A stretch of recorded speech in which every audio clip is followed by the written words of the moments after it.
Deus te abençoe, minha filha. Te amo muito. Deus te abençoe.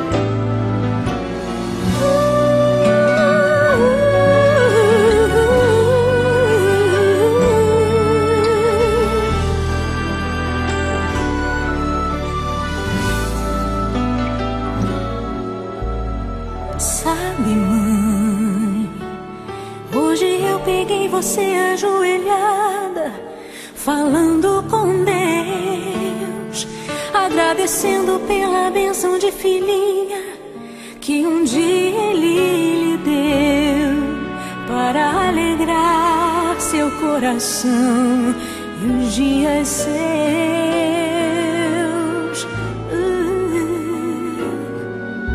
Sabe, mãe, ainda estava em sua barriga e já sentia amor. Até a música que mais gostava eram as batidas do meu coração, embalando o seu sono e as emoções. Mas sabe, mãe, é você a maior bênção que alguém já pôde ter. Já sei falar, andar, brincar e ainda sou o seu bebê. Obrigado, mamãezinha, pelas noites mal dormidas. Obrigado, mãe, pra me fazer feliz. Você até virou menina. Rola comigo entre os meus brinquedos e me ensina que o melhor presente que eu ganhei da vida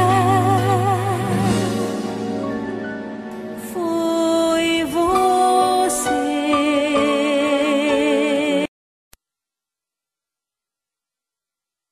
Você, mamãe.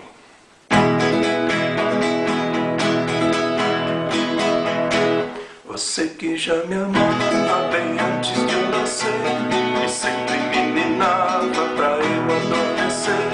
Você é o presente que Deus me deu. Aceite esse presente meu. Você de mim cuidava até o sol se pôr e ao me deitar orava com todo o seu amor. Você é o presente que Deus me deu. Aceite esse presente meu. Você que é tão querida e me ama tanto assim, em toda a sua vida vai se lembrar de mim. Você é o presente que Deus me deu. Aceite